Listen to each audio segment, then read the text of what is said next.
Hola, ¿qué tal? Buenas tardes a todas y a todos. Bueno, el día de hoy vamos a dar continuidad a una serie de conferencias, de pláticas que están celebrando los 65 aniversario de la escuela. El objetivo de estas pláticas es que pues, la comunidad del Politécnico y en particular de la escuela pues, pueda conocer cuáles son los distintos quehaceres de investigación que realizan aquí los docentes. Y bueno, entonces en los días y semanas que restan de este año, pues vamos a seguir con este ciclo de conferencias. Y bueno, en particular el día de hoy nos acompaña el doctor Daniel Ramírez Rosales, quien es investigador y docente aquí en nuestra escuela, quien va a presentar la plática titulada Resonancia paramagnética electrónica, pasado, presente y perspectivas. Bueno, para quienes aún no conocen al doctor Daniel Ramírez Rosales, me voy a permitir leer una breve semblanza. El doctor Daniel Ramírez es profesor investigador titular C en nuestra escuela, la Escuela Superior de Física y Matemáticas, donde ha dedicado más de 25 años a la investigación en el campo de la física, especialmente en los estudios de estado sólido y materiales. A lo largo de su carrera ha destacado por su trabajo en resonancia paramagnética electrónica, una técnica espectroscópica avanzada que le ha permitido explorar materiales utilizados en aplicaciones tan diversas como tomografía, almacenamiento de información en cómputo y en tecnologías de energía limpia como el almacenamiento de hidrógeno y las baterías de litio y sodio. Su enfoque multidisciplinario lo ha llevado a abrir una nueva línea de investigación en la física biológica, donde ha centrado su atención en el estudio de los radicales libres y su impacto en el estrés oxidativo y diversas enfermedades crónico-degenerativas, como la diabetes, el cáncer de mama y la isquemia cerebral. Desde 2008 ha impulsado mejoras significativas en la infraestructura del laboratorio de EPR, obteniendo, gracias a un proyecto CONACYT o ICCITI, un espectrómetro de última generación y ampliando el espacio físico que alberga este equipo. Bueno, también es importante mencionar que el doctor Daniel Ramírez ha formado parte del Sistema Nacional de Investigadoras e Investigadores durante más de 20 años, obteniendo el nivel 3, el más alto nivel en dicho sistema. Actualmente es miembro de diversas sociedades científicas nacionales e internacionales y ha sido reconocido como profesor invitado en prestigiosas instituciones como el Instituto de Física de la Universidad de Kazán en Rusia y la Universidad de La Habana en Cuba. Bueno, desde 2005 ha participado en la creación de redes científicas como la Red Latinoamericana de Materiales Ferroeléctricos, y su trabajo no solo es relevante en el ámbito académico y científico, sino que también en la formación de nuevas generaciones de físicos, siendo parte fundamental en los programas de posgrado en la Escuela Superior de Física y Matemáticas. Bueno, pues como pueden notar, es un gran honor tener al doctor Daniel en este día para compartir con todos ustedes todo lo relacionado con esta área de la investigación que, como podemos notar, tiene un gran impacto, no solamente en la parte de investigación aquí en la escuela, sino incluso un impacto social. Bueno, muchísimas gracias, doctor, por su participación. Gracias, doctor Eric. Gracias por su presencia. Como el doctor Eric me ha presentado, quisiera darles un tour por lo que hacemos en el laboratorio, cómo lo hacemos, de qué manera lo hacemos. No es una plática donde sea muy técnica, obviamente vamos a abordar cosas técnicas, pero no con la profundidad, porque es más bien divulgativa y que ustedes se enteren de que en la escuela se están haciendo cosas que tienen un alcance no solo local ni nacional, sino esto es a nivel mundial y que somos pioneros en algunas cosas, como ya verán. Empiezas esta lámina diciendo, inicia la aventura. Como me pidieron a mí que explicara desde cómo ha evolucionado la investigación aquí en la escuela desde los años 60 hasta la actualidad, es difícil para mí evitar mencionar a quien descubrió esta técnica, al doctor Zabojsky en Kazán, Rusia, antes la Unión Soviética.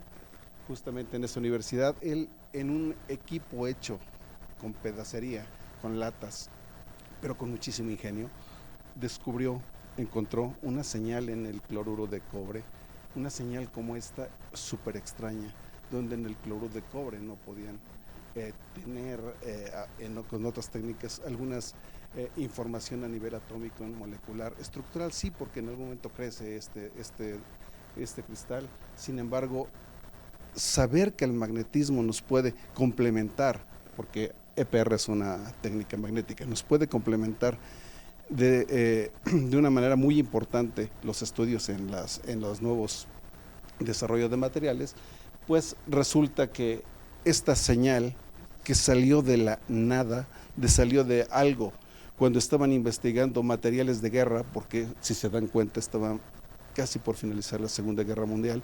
Entonces vamos a hablar también de que se estudió en banda X, donde banda X era un código secreto para que el ejército alemán no supiera en qué frecuencia estaban radiando.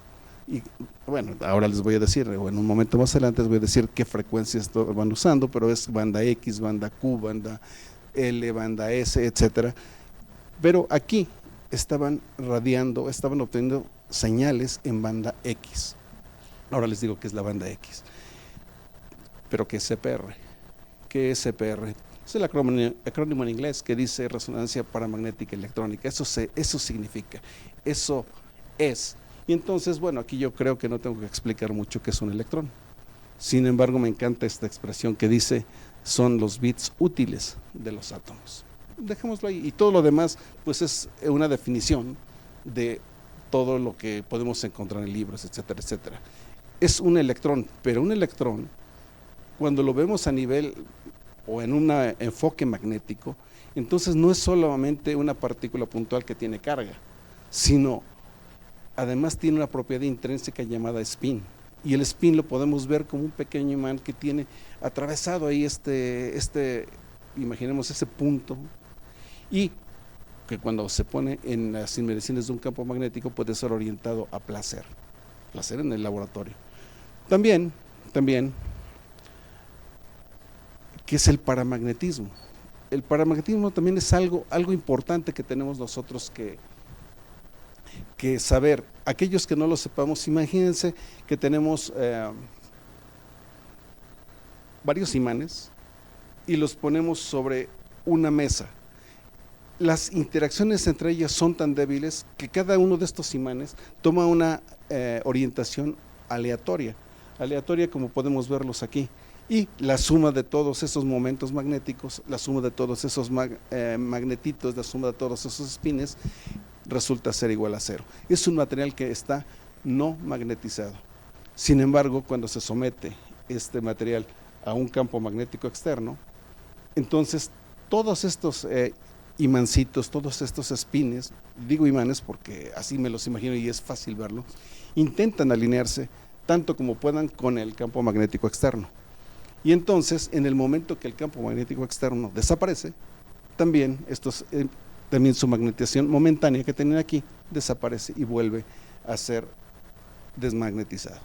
Y eso se repite miles de veces y eso es el paramagnetismo. Entonces, un electrón que tiene o presenta propiedades de paramagneto. Hasta ahí va más o menos. ¿Pero qué es la resonancia? Me encanta esta figura porque nosotros cuando tenemos a alguien cercano y queremos quedar bien, lo invitamos al parque, aquí a quitar los columpios, pero ¿qué hacemos con los columpios?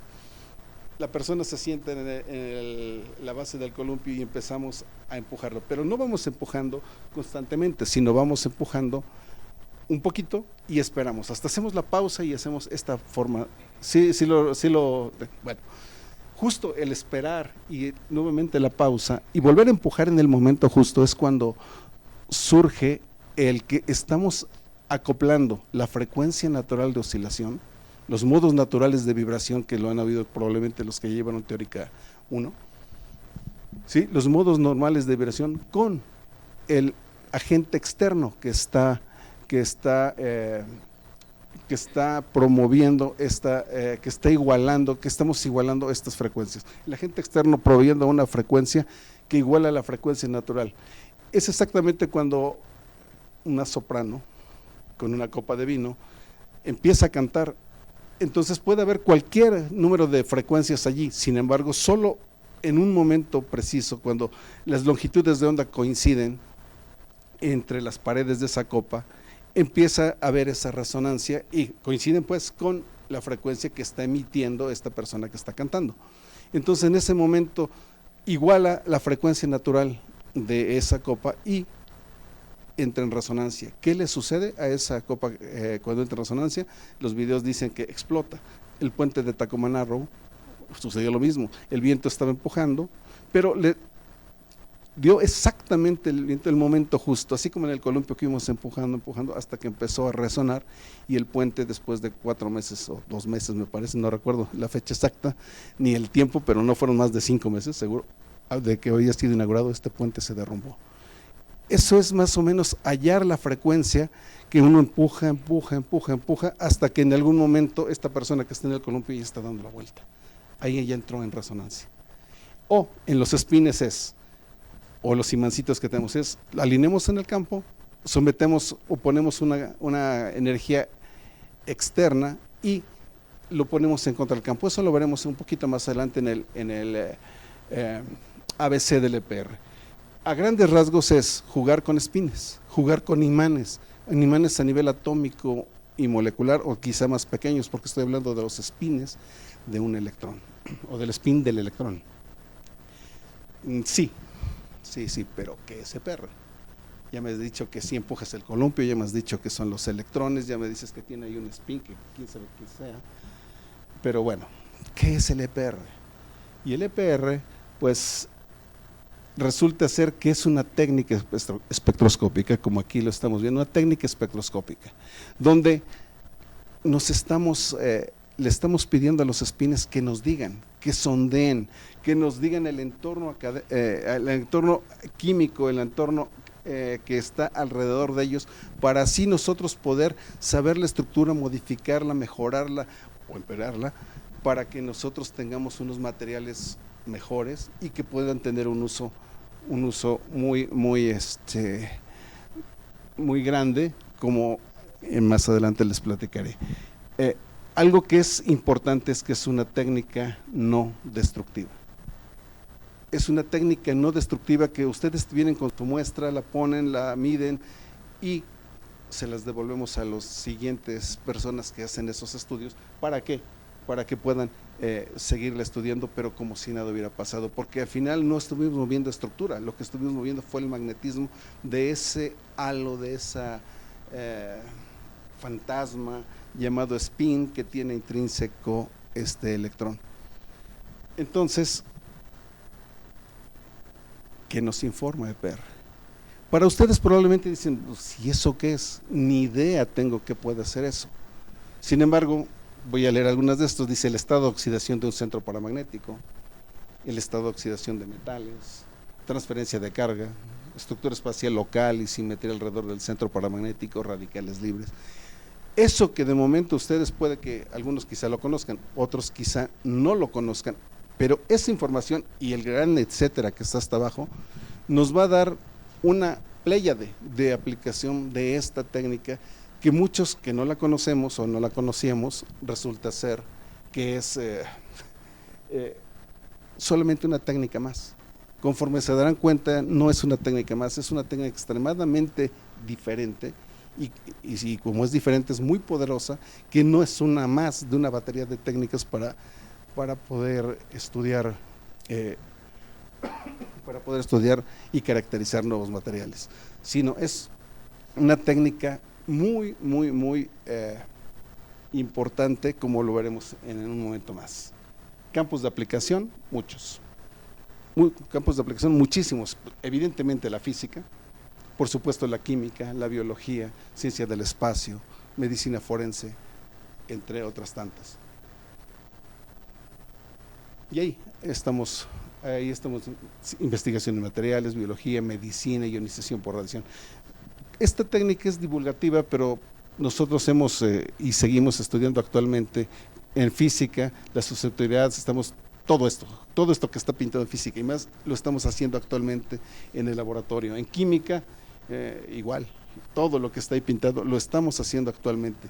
En ionización por radiación, no todavía, pero es una tesis que estamos a punto de iniciar en colaboración con la gente de ingeniería nuclear de aquí de la escuela, porque la gente de la escuela no sé qué tiene, pero se resiste a cooperar con nosotros.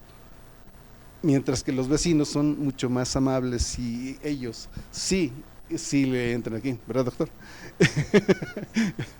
Y hay otros profesores de la psique que también son muy participativos y muy proactivos. Sin embargo, la gente de la escuela, solamente con un laboratorio estamos colaborando actualmente, mientras que se esperaría que hubiéramos cooperado y colaborado con más gente. En investigación de materiales, pues superconductores, evidentemente, dosimetría, fulerenos, corrosión, vidrios, etcétera.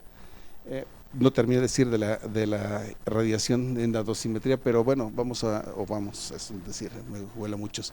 El doctor Boranchel, junto con uno de nuestros estudiantes, Alberto, va a intentar radiar sangre. ¿Qué sucede cuando estamos irradiándonos, cuando vamos a una toma de rayos X? Y que porque queramos o no, nos deben hacer unas 5 sesiones. ¿Qué nos está pasando? No hay reportes, hay un montón de cosas que se dicen, pero no sabemos a ciencia cierta qué nos esté pasando. Esta técnica nos va a ayudar muchísimo a cosas de esas. En biología, bueno, ahí sí estamos un poquito menos llenos de trabajo, pero al menos centros metálicos sí están. Y medicina, bueno, isquemia cerebral, hipertensión, enfermedades de sangre, enfermedades de hígado, riñón. Por supuesto, en algún momento todo lo hemos abordado y seguiremos abordándolo.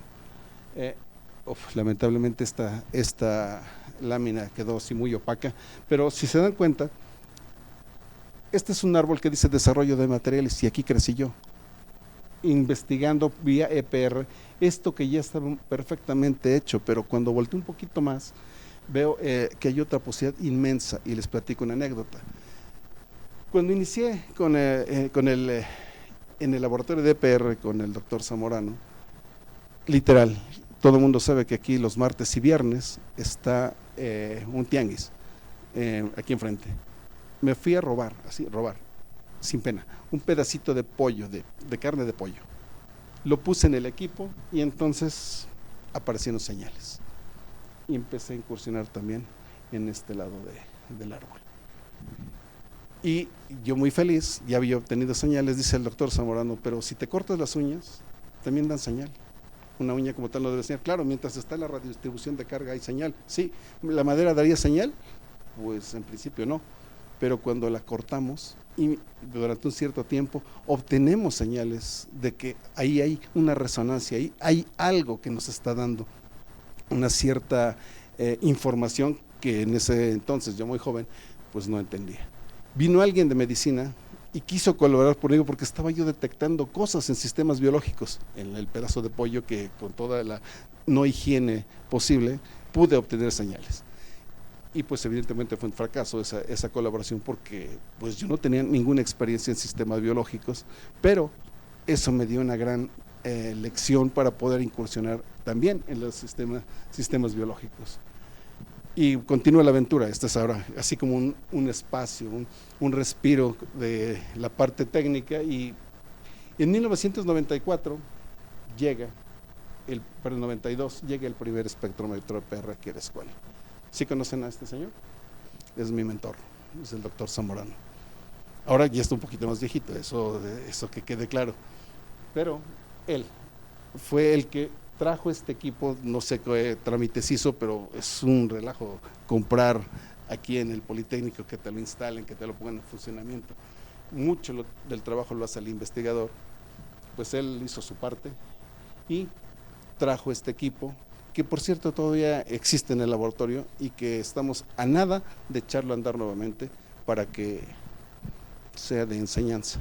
Porque si se dan cuenta hay una consola aquí, por supuesto no aparece de este lado una computadora, pero esta consola nos dice, nos podemos ver de manera directa qué está sucediendo con la señal cuando cambiamos parámetros, cuando en el equipo nuevo que tenemos es como si fuera una caja negra y ya no podemos verla. Pero aquí ese va a ser un equipo para que podamos nosotros palpar, ver cómo cambian las señales de EPR. Aún no he dicho que es EPR, solamente he dicho que es una técnica de caracterización espectroscópica. Y entonces, pues se empezó a formar la primera escuelita de EPR. Les platico brevemente, él es el doctor Zamorano. ¿Sí lo reconocen? Kevin. ¿Sí lo reconoces? Sí, pero es muy joven. Luis está ahora trabajando aquí en SCOM, él es el técnico que todavía nos hace los servicios porque cobra bastante menos que Yeol, una compañía japonesa, o Bruker, una compañía gringo-alemana. Eduardo Basurto es jefe de la división de área básica en la UAM Azcapotzalco. Salomón no sé exactamente dónde está, pero está en una universidad del norte. Nacho Colín, que es el técnico, ya ahora tiene unos cuantos kilos de más.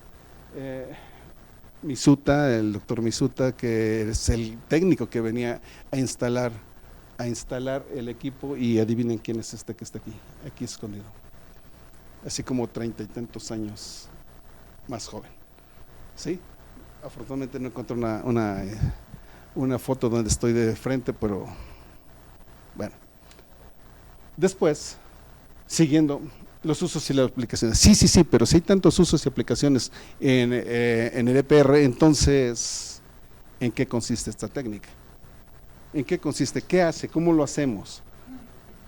Y bueno, aquí viene el ABC el EPR. ¿Qué es el ABC del EPR? Lo más básico, lo más sencillo, y ahí me voy a quedar, en lo más básico, en lo más sencillo, porque no quiero marearlos aquí con cosas muy, muy profundas, que sí las hay y sí las hacemos también. Y como decimos en física, supongamos, y en matemáticas están peor, supongamos una vaca esférica. Aquí supongamos un electrón libre. ¿Qué es eso del electrón libre? Un electrón que aquí está caminando, volando, pasando, paseando, como quieran verlo, pero que no hay interacción absolutamente de nada con él. Eso no existe. Sin embargo, supongamos que hay un electrón libre.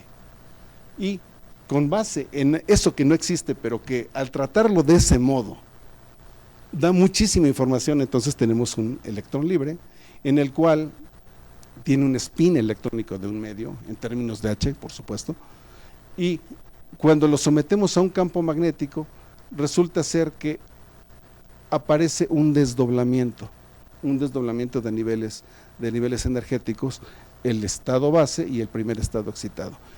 ¿Qué se refiere con esto? Es, si el campo magnético, imaginen lo que va de esta pared a la otra, y este es el spin, entonces la idea es que se oriente, o quiere orientarse el norte con el sur del electroimán.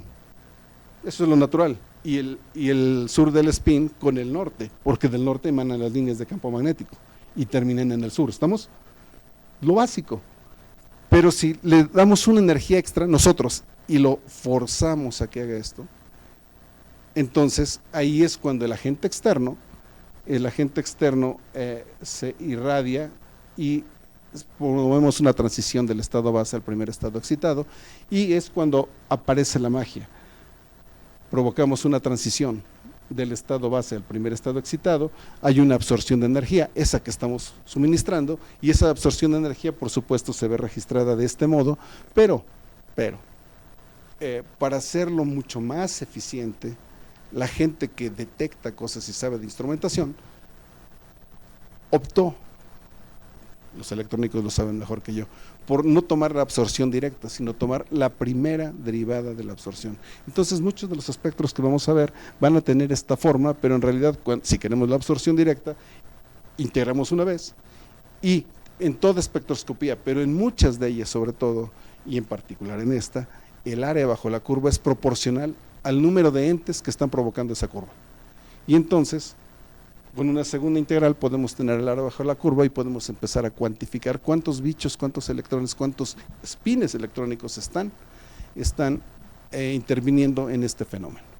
¿Sí? Y no le he dicho que ese fenómeno sea de estado sólido o sea de un sistema biológico, lo que sea. Los electrones, si tuvieran olor, color y sabor, son los mismos que están en esa columna, son los mismos que nos corren por la sangre, son los mismos que están en esta madera, en esta silla, o en su ropa, o en donde sea. Son exactamente los mismos. Entonces, esa es nuestra gran ventaja, que los electrones son los mismos, si tuvieran olor, color y sabor, es exactamente el mismo en el sistema donde estén. Por tanto, esta técnica es muy especializada en detectar electrones, o mejor dicho, el spin de ese electrón.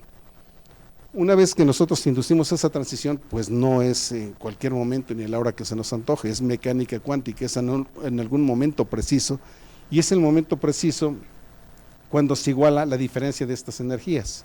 Por supuesto, esta ecuación que viene aquí no es porque se me ocurrió, la soñé ni nada, viene de un cálculo formal al resolver la ecuación de Schrödinger. ¿Sí les suena? A los que están llevando cuántica en algún momento, ¿sí les suena eso? La ecuación de Schrödinger, y los problemas también el problema de eigenvalores y eigenfunciones y todo esto que nos enseñan aquí en FM, en Cuántica 1, 2 y las que siguen, los que hemos tomado aquí más cursos, incluso mecánica cuántica de muchos cuerpos, etcétera, etcétera, etcétera.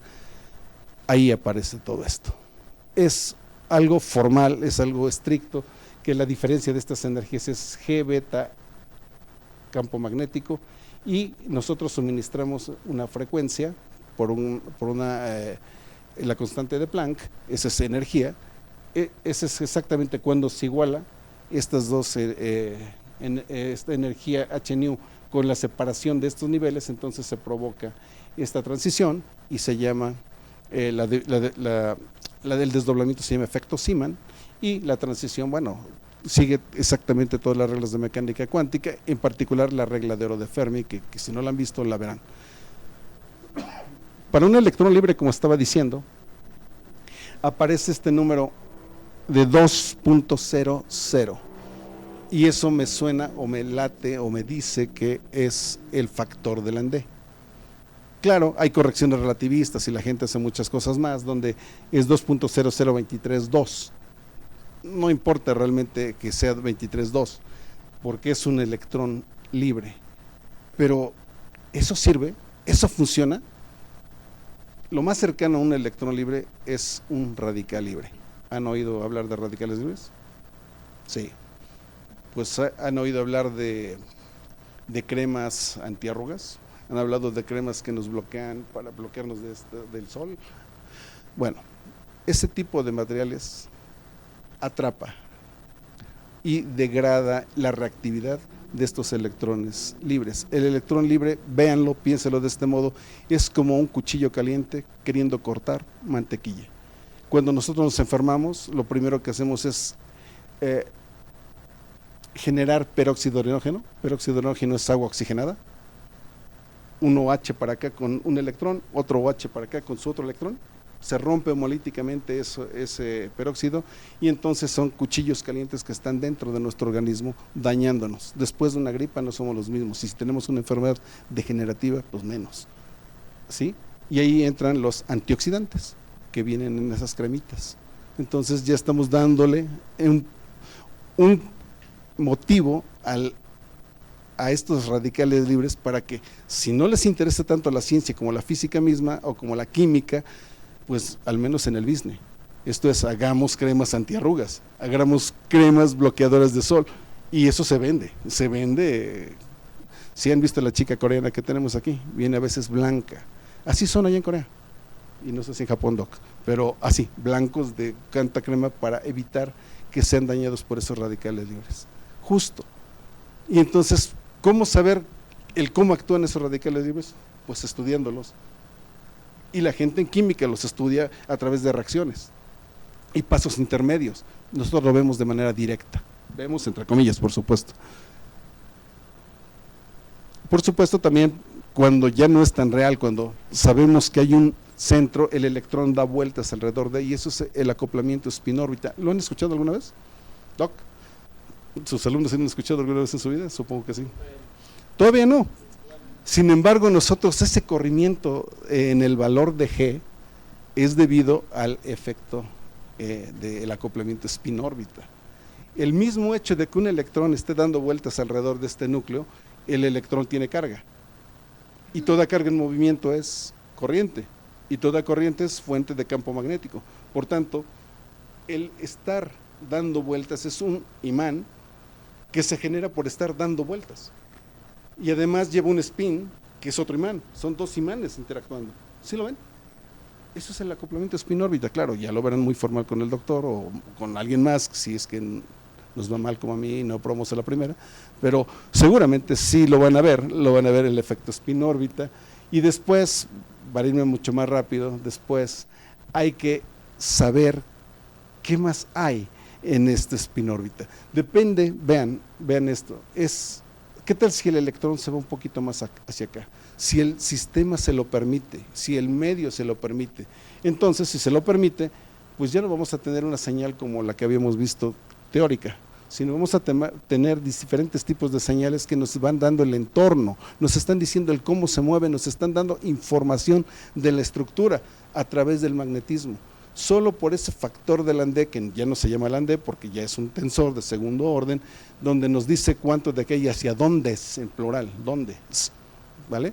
Entonces nos está diciendo cómo se puede mover ese electrón, y dependiendo de cómo se pueda mover ese electrón con su spin, nos está diciendo el ambiente químico que tiene una muestra, otra muestra, dependiendo lo que se haya hecho, tratamientos térmicos, lo que se haya sido, o muestras biológicas, antes, después de una enfermedad, o con la enfermedad, pero con un tratamiento de algún medicamento. ¿Se dan cuenta de ello? Ya vamos induciendo más hacia el cómo usar esta técnica. Vámonos un poco más rápido porque esto es fácil. La interacción hiperfina. El mismo electrón puede ver ahora el spin de su núcleo, del cual está como centro de atracción.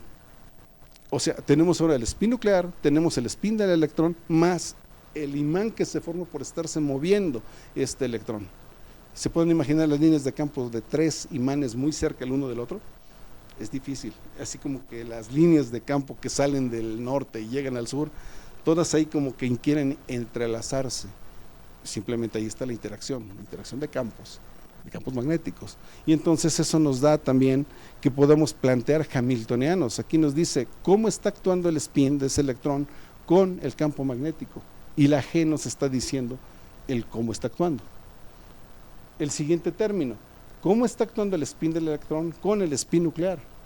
Eso es lo que está diciendo, ese es el hamiltoniano, y hay que resolverlo por la ecuación de Schrödinger, todo lo que sabe, y la ortodoxia de la mecánica cuántica, claro, con métodos a veces, porque no todo es analítico, ¿vale? Y vean, cuando nosotros esperábamos una transición aquí, cuando hay un desdoblamiento porque está mirando a un núcleo, ese electrón está sintiendo la presencia de un electrón, entonces en lugar de ver una línea, podemos ver muchas más. En particular aquí es cuando estamos suponiendo que el núcleo tiene un spin nuclear de un medio, entonces aparecen 2 señales. Más adelante voy a ver otros ejemplos de esto. Aquí es lo que les estaba diciendo. Hay un desdoblamiento, entonces aparecen 2 líneas, y entonces es este espectro. Pero después de una mecánica cuántica tan pesada, difícil y demás, para la gente que no lleva esos cursos como aquí en la escuela, afortunadamente Madre Naturaleza y Matemática, que nos concede muchas cosas, nos dice, miren, hay 2 I más 1 líneas, 2 I más 1 líneas, eso es lo que dicta. Aquí me falta igual, 2 I más 1 líneas, perdón, 2 I más 1 igual a número de líneas. 2I más 1 igual a número de líneas. Pregúntoles, ¿y si viéramos 3 líneas en lugar de 2? ¿Qué spin nuclear tendríamos? Vean la ecuación. Número de líneas igual a 2I más 1. ¿Cuál sería ese número? Ese número I, ¿cuál sería? 1. Y entonces vamos a la tabla periódica, y donde quieran buscarlo, y resulta que el 1 es para el nitrógeno. Hay un nitrógeno ahí cerca. Y entonces, si no había cristalizado, ya nos estamos dando idea que hay nitrógenos por allí que nos están dando información, y además sabemos que hay núcleos. Estamos además observando la presencia de ese electrón, pero además con el núcleo y los alrededores de la spin órbita, y etcétera, etcétera, etcétera. Por supuesto, siguiendo esa regla de la interacción hiperfina, observen spin 1, si el spin es 3 medios como en el cobre, pues aparecen 4 líneas, etc. Entonces contemos líneas y en automático nos dice el spin nuclear. Qué fácil se ve, ¿no? Contamos líneas y listo. Sabemos el spin nuclear y ya estamos caracterizando cosas que por otro modo sería extremadamente difícil. No todas las muestras se dejan, sin embargo las que sí se dejan es relativamente fácil. ¿Cuántas líneas tienes? Y de ahí, por esta ecuación muy sencilla, bueno, no la puse aquí, la mía anterior, 2I más 1 igual al número de líneas.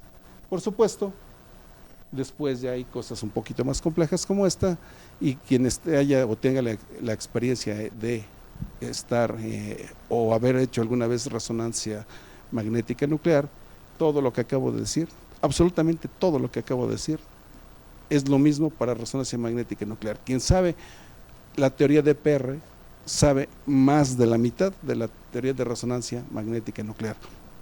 Y por supuesto aquí sigue el triángulo de Pascal, cuando ya hay un poquito más de electrones y espines que están interactuando con diferentes núcleos, y eso se llama interacción súper hiperfina, donde ya no solo ve a su núcleo que está a su núcleo inmediato, sino ve el núcleo de los vecinos. O sea, además anda como de chismoso, mirando a ver qué está haciendo el vecino. Justo esto es lo que nos da una cantidad impresionante para poder tener mayor información. Y otra vez, muchas líneas, entre más líneas tengamos, mayor información. Continúa la aventura, viene otra vez la parte histórica. Pues tal vez conozcan a él, pero en el 2014 llega este equipo, que parece menos lleno de cosas comparado con el doctor Zamorano, solo que la tenemos guardadas. El doctor Zamorano exhibía todos los aparatos que le llegaron, o casi todos, mientras que nosotros somos un poco más precavidos y guardamos todo lo que no estamos usando en el momento. Y por tanto, este equipo es de última generación, llegó en el 2014, está albergado igual o enfrente del otro equipo, ahí en el edificio de física avanzada, en el laboratorio de EPR, y empieza la aventura con nueva gente, porque la gente que formó el doctor Zamorano se tuvo que ir en algún momento a algún lado. Quedamos muy pocos aquí cerca de él, pero yo fui el único que quedó. Hemos, por supuesto, tenido gente muy buena en el laboratorio. Muchos de ellos tienen ya doctorados, mínimo con maestría. Aquí la doctora, ya ahora Cindy, está aquí con el premio Nobel, Jerome. La doctora Lilia está aquí. Carlos es solamente maestro en ciencias, él está en Canadá, no sé exactamente por qué está haciendo. La doctora Natasha, que está aquí, pues está aquí también. Entonces fuimos seleccionados, yo creo que por nuestra bonita cara no, para estar en una convivencia con el premio Nobel. Por supuesto, los chicos malos, porque di una conferencia de radicales libres, los chicos malos del EPR. Aquí estoy yo varios kilos más, Natasha, el doctor Javier y varios otros que quizás no conozcan. Al doctor Pascat probablemente sí lo conozcan, él se fue a matemáticas, etcétera, etcétera, etcétera. Se ha formado mucha gente aquí con nosotros en este laboratorio. La pregunta es, ¿y tu laboratorio quiénes son?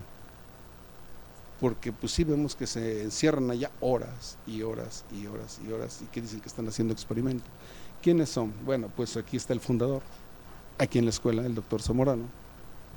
Ahora aquí estoy yo, el doctor Juvencio de Cicata, la doctora Arellano de aquí de la escuela, la maestra ya casi doctora de Cicata Altamira, Jaime Vidal, que ahora es ya compañero de varios de ustedes aquí en el doctorado. Luis, ¿sí te encuentras aquí, Luis? Sí, claro. Noé, Alberto, Carlos salió muy oscuro, y Marian.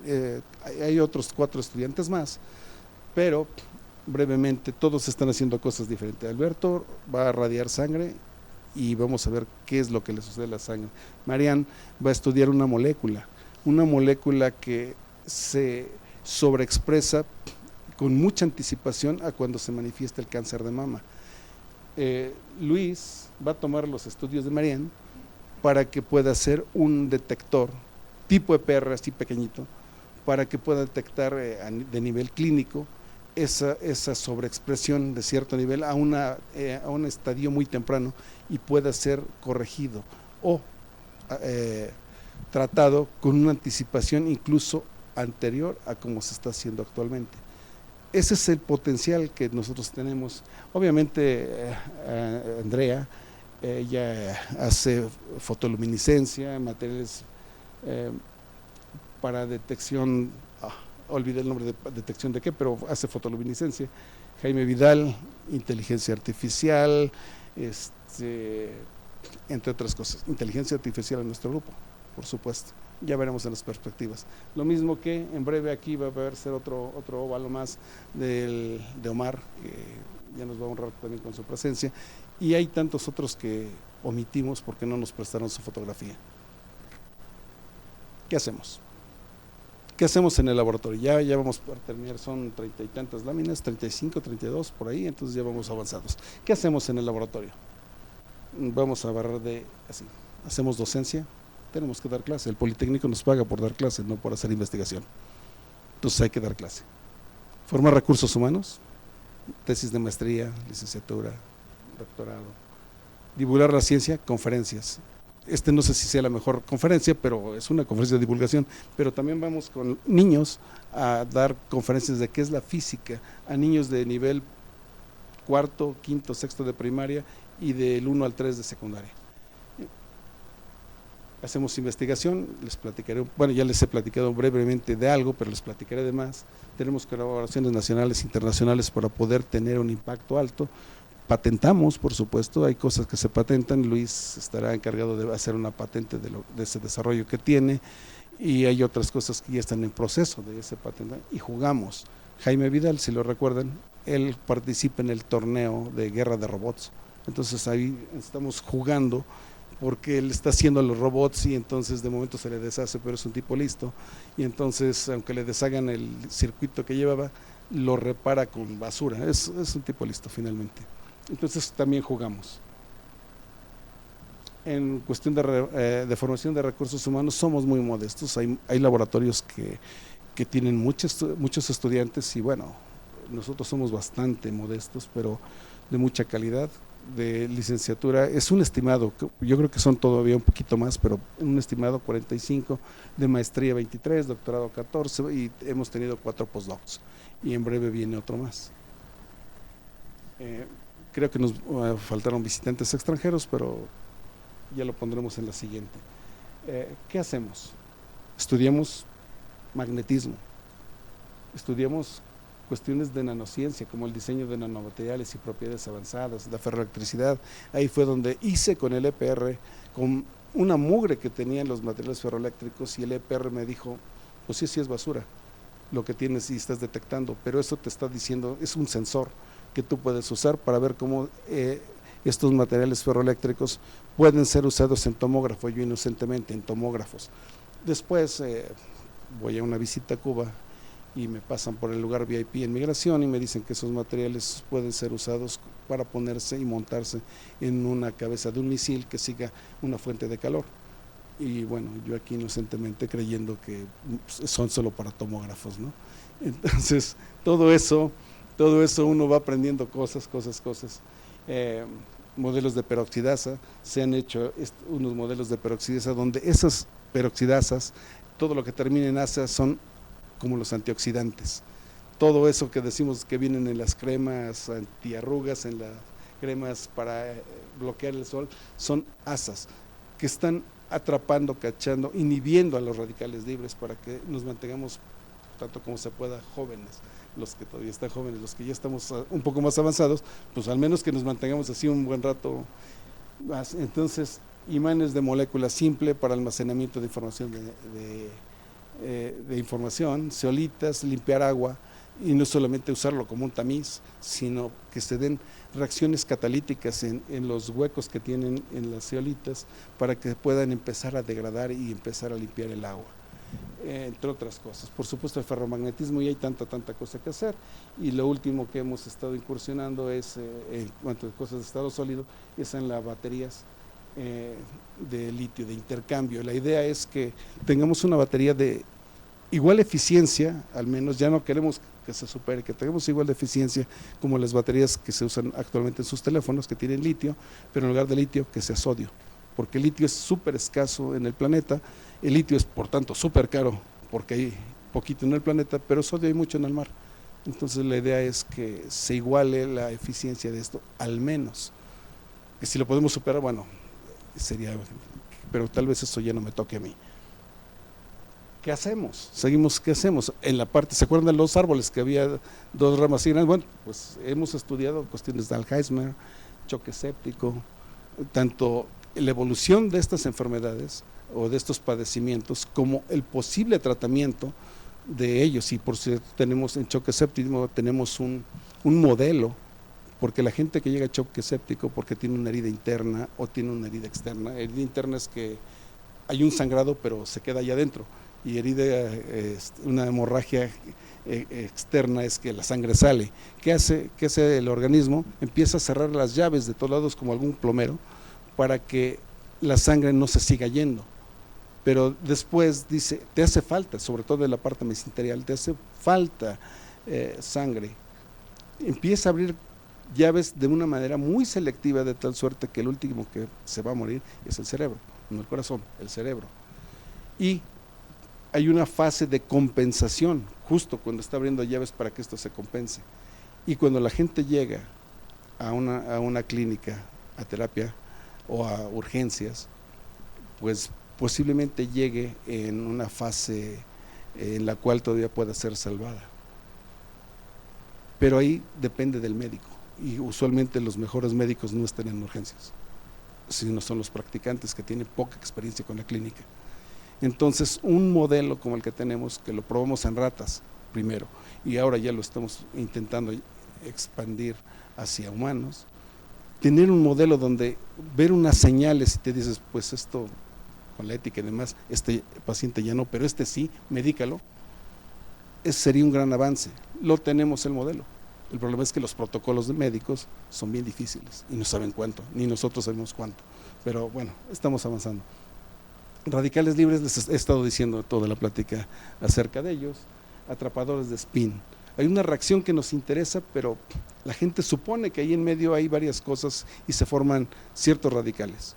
Pues ahí en medio le ponemos esa molécula para atrapar ese radical. Y entonces decimos, sí, efectivamente, tu teoría, tu hipótesis es correcta. O decir, no, es otro. Eso es una técnica muy novedosa que en México solamente la hacemos nosotros. Isquemia cerebral, uno de los chicos que estaban ahí, de los chicos malos del EPR, él era el experto en hacer oclusiones y trepanar cerebros de rata y demás, de aquí de la escuela, todos somos de la escuela, con la poca habilidad que tenemos con las partes pues, médicas.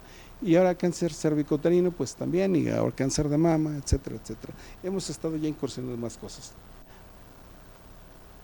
También es válido decir qué no hacemos.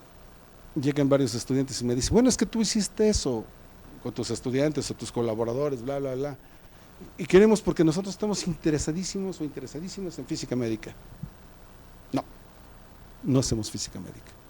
Hay un grupo de aquí de física médica que sí hace física médica, nosotros no hacemos física médica. En biofísica, también hay un grupo aquí que hace biofísica, pero nosotros no hacemos biofísica, hacemos física molecular. Vemos a nivel de átomos y moléculas a una enfermedad, vemos a nivel de átomos y moléculas un tratamiento médico, vemos a nivel de átomos y moléculas el cómo está haciendo la catálisis, vemos a nivel de átomos y moléculas el cómo está evolucionando algo. Pero si porque ven ese círculo anterior y decimos que hacemos cosas de biofísica, pues no lo hacemos. No, eso que está ahí, no, nosotros vamos todavía más profundo, incluso a la sobreexpresión a nivel gen. No vamos a detectar cuál gen, sería fantástico, pero sí sería como para acercarnos y coquetear con la parte de genética cuando hacemos cosas bio. Tenemos colaboraciones internacionales, lamentablemente muy poquitas con FM, pero todos los demás nos aprecian mucho. De verdad, nos aprecian mucho. Tenemos colaboraciones internacionales, nos conocen más allá afuera, nos solicitan allá afuera. Muchas de estas colaboraciones mías, pues ya no están. El doctor Ralph, que era el líder en Biospin, en Bruker, en Boston, falleció hace 2 años.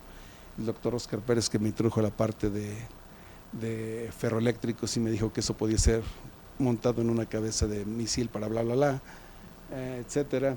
El doctor Robert David Cross, sí conocieron el personaje de Iron Man, que vivía en una casa y en su sótano hacía cosas y tenía su laboratorio. Es él. es él, nada más que de veras. No volaba ni nada, pero hacía un montón de cosas, excepto volar.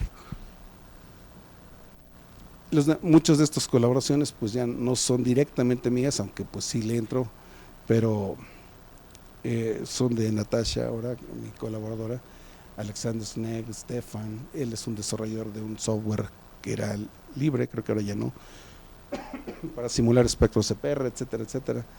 Y bueno, muchas colaboraciones tenemos y continúa la aventura. En 2019 nos aprobaron un proyecto del CONACYT, de esos de frontera que nos dieron mucho dinero, pero luego entró entró el presidente Obrador y entonces dice, no, pues la austeridad y recorten, pero aún así estamos hablando de un proyecto donde queremos ver cómo el litio entra y sale de los electrodos mientras está el proceso de carga y descarga del teléfono, de la batería, como las del teléfono. A mayor número de ciclos que resistan esos electrodos, es una batería mejor. El detalle aquí que se estudiaba, nos daban el material a 0 ciclos, a 10 ciclos, 20, 40, 100, no sé, los que aguantara. Y nosotros tenemos que imaginar qué sucede. Y elucubrábamos cosas y no estaba tan mal. Pero, ¿y si lo viéramos en tiempo real? Si viéramos cómo se están generando esa entrada y salida de litio en tiempo real. Y eso nos valió tener unos resultados geniales, diseñar unas celdas electroquímicas de nivel milimétrico que deben caber en esto, donde esta punta que está, este hoyito que está aquí, es del tamaño de una moneda de 50 centavos, ahora ya están más en uso porque el pecero cobra algo con 50 centavos, ¿no? Si las han visto.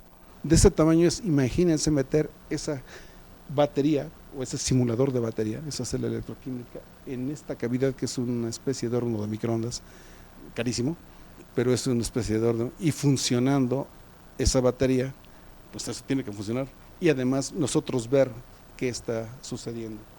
No les platico más, espero que la animación surja, así espero que funcione, funciona.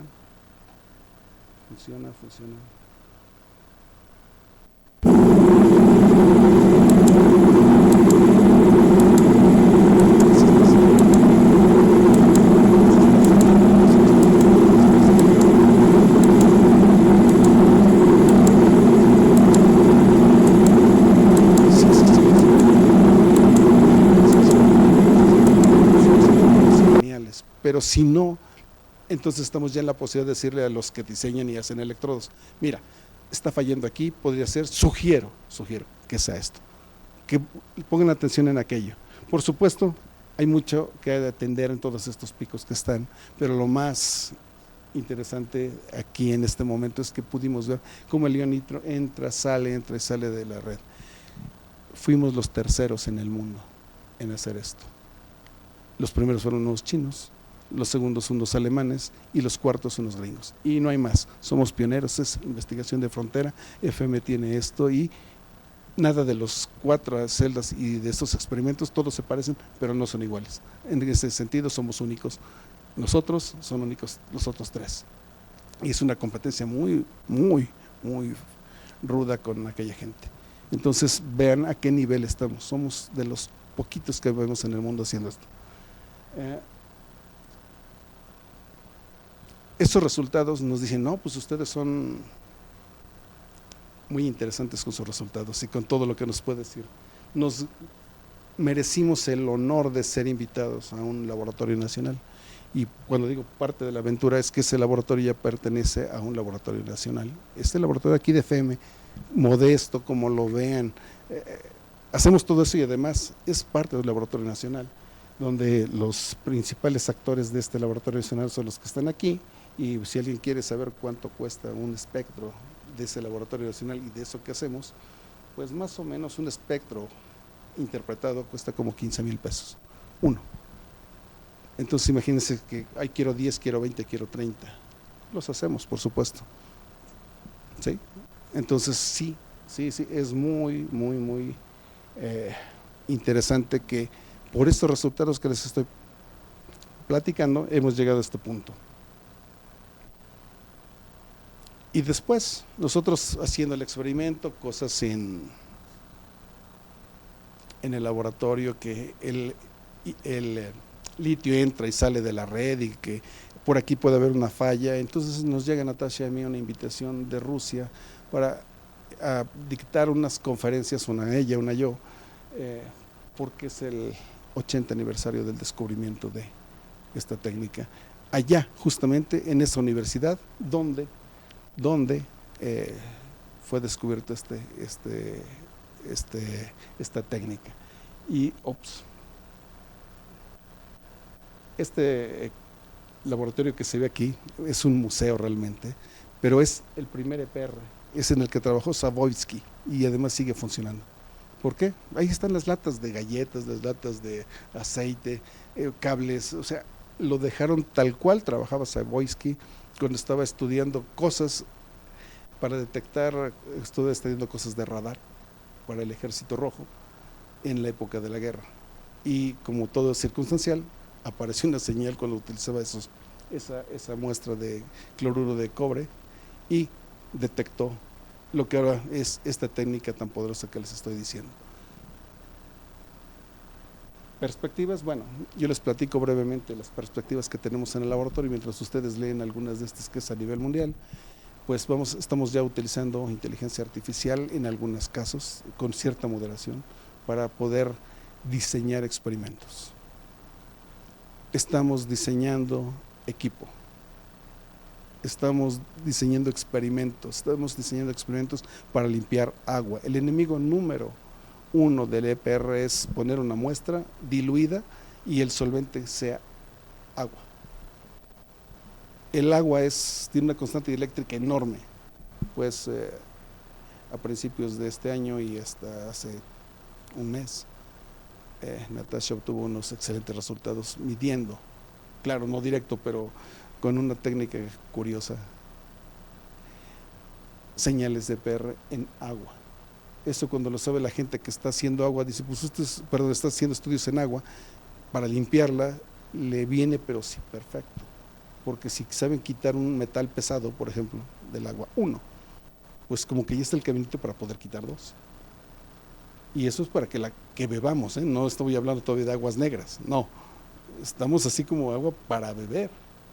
Entonces, pues podríamos también pensar que esta es una técnica que puede usarse como un control de calidad más tarde para el agua, que no lleve metales pesados.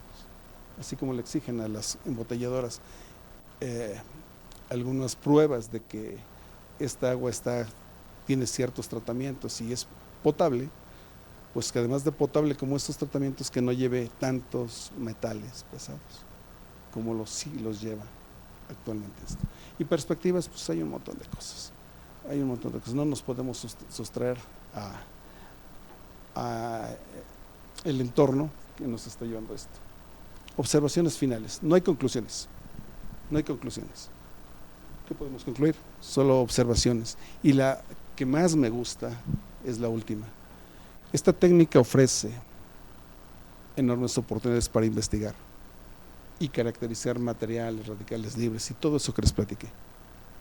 Lamentablemente, por el desconocimiento, está a menudo subutilizado. Sin embargo, cuando le empiezan a conocer la técnica, saben que hay un enorme potencial que se puede dar.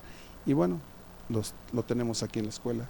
Somos pocos, pero efectivos, los que estamos en el laboratorio.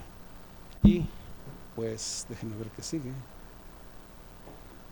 Mientras hay espines, y los espines hay en todas partes, cuando se cortan la uña, cuando se lastiman un dedo, cuando se fracturan un hueso, cuando ponen a cocer algo, a cocinar algo, ahí hay radicales libres, ahí hay electrones y por supuesto espines en todos lados.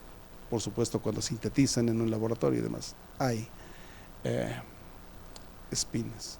Y esto es un tour de todo lo que hacemos en el laboratorio. Hacemos más cosas, por supuesto, pero es así como lo más sobresaliente y lo que más resalta de. Gracias por su atención.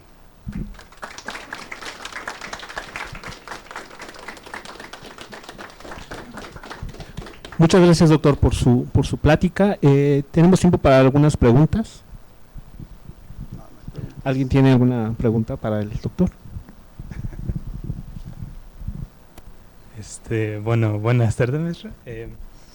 Mi pregunta va dirigida hacia qué tipo de materiales se pueden medir con EPR, es decir, los paramagnéticos sí, pero ¿solamente los paramagnéticos o también se podría medir otro tipo de materiales magnéticos como los ferromagnéticos y los diamagnéticos? A ver, en EPR podemos medir todo, todo, y en cualquier estado, líquido, sólido, gas, incluso gel. Plasma se me hace un poquito más difícil, pero tampoco estaría negado. Sin embargo, en lo que tú estás diciendo podemos medir todo.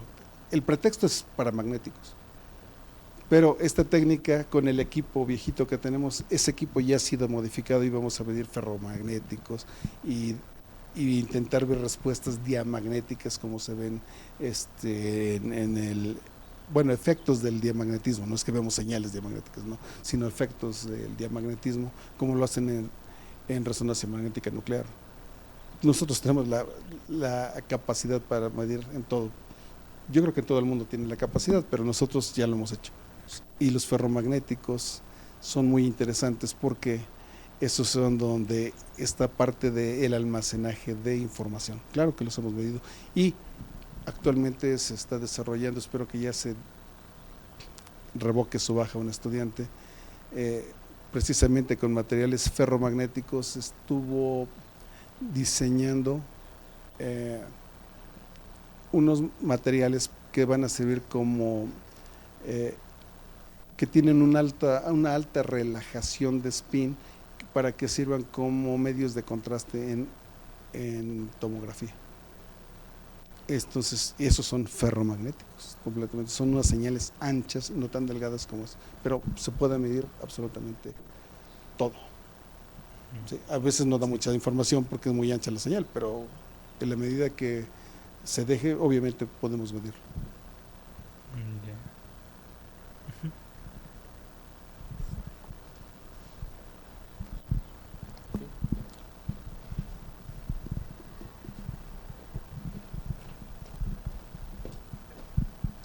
Ahorita acababa de hablar de un último método que habían aplicado para, me parece que es imagenología.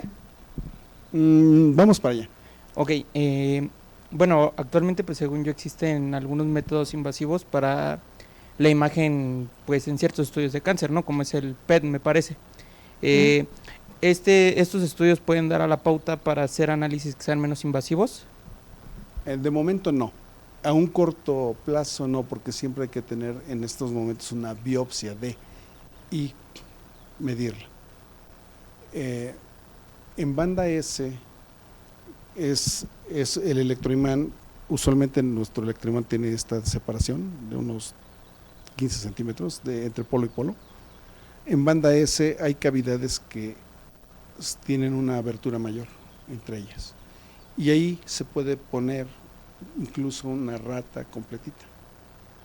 Ya están viendo y previendo que esta rata respira, que se mueve, entonces la idea es de que empiecen a poner un brazo y luego pues no sé qué son pie, pero así como para el cuello y todo eso, de momento todavía no, pero sí, está en proceso, claro.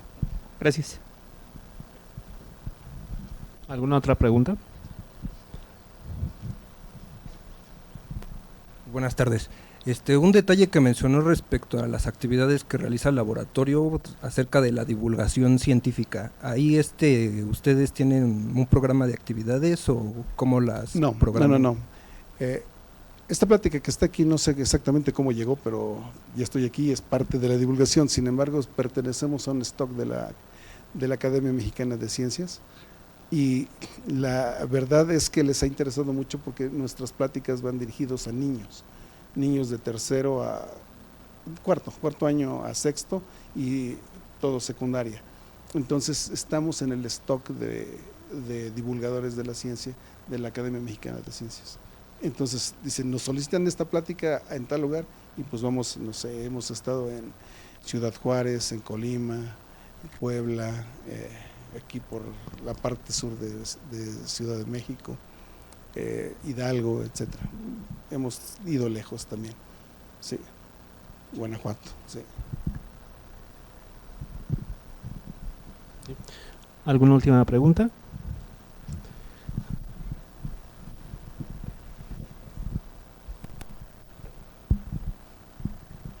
Buenas tardes, muchas gracias por la plática.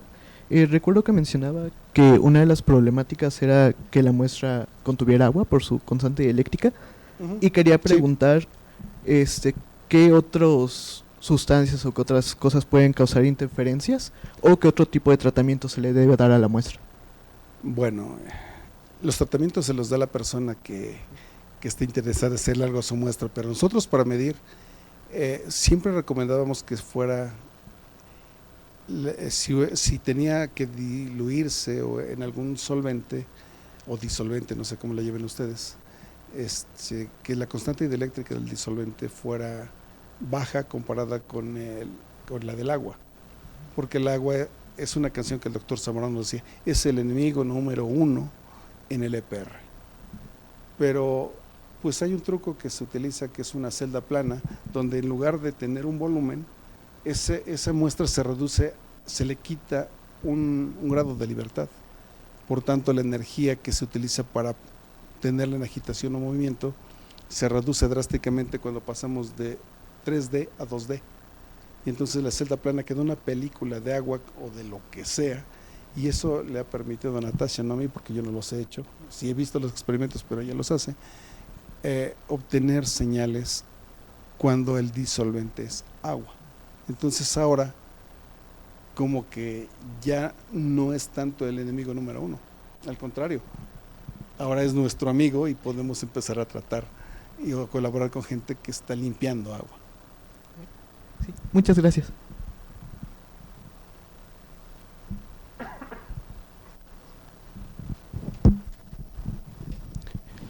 Bien, ¿hay tiempo para una última pregunta? Ok, bueno, la pregunta que tengo es con relación a si en este momento el laboratorio puede estar aceptando estudiantes que estén interesados, cuáles serían pues tal vez los requisitos que serían pues importantes. Bueno, siempre estamos abiertos, pero últimamente alguna vez me saturé de estudiantes, estaba yo solo, ahora ya empiezo a tener manos que me ayuden, pero estaba yo solo, entonces con la pena le digo, no pude atenderlos con el tiempo que se tenía. Entonces, por eso somos pocos, para que les podamos prestar esa atención. Hay gente que tiene estudiantes como por destajo, y bueno, es una forma de trabajar porque probablemente su equipo tiene muchas personas para atenderlo, pero nosotros somos pocos, por tanto aceptamos poca gente, de preferencia que hable inglés mejor que yo, bastante mejor que yo, todo el mundo casi habla mejor que yo el inglés. ¿Por qué? Porque tenemos colaboraciones, porque hay que irse a un congreso, porque hay que estar siempre en el constante comunicación, y pues el inglés es algo esencial. Entonces la gente que llega ahí habla bastante bien inglés. Sí nos gusta que lleguen genios, pero usualmente los genios se aburren. Es gente más bien que empiece a trabajar, que tenga constancia y un poco de paciencia, porque si quieren algo de cuestiones bio, no tenemos todas las credenciales para nosotros hacer sacrificio de animales, etcétera, y dependemos de alguien que los haga. Por tanto, en el momento que tienen tiempo los colaboradores es cuando están, y la gente tiene que desplazarse de la escuela a medicina, a algún hospital, etcétera. Algunas veces han traído todo el equipo para hacer los estudios con las ratas y al final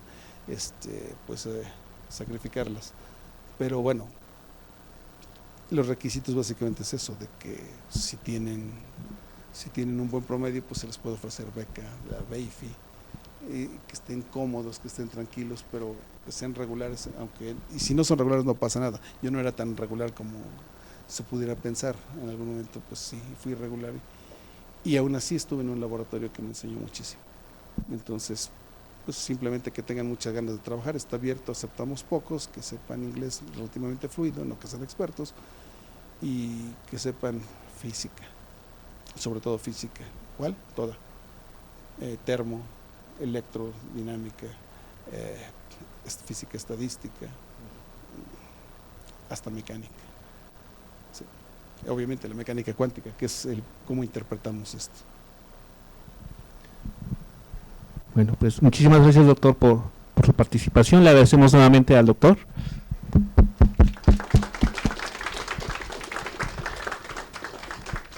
Y a todos ustedes, muchas gracias por su tiempo.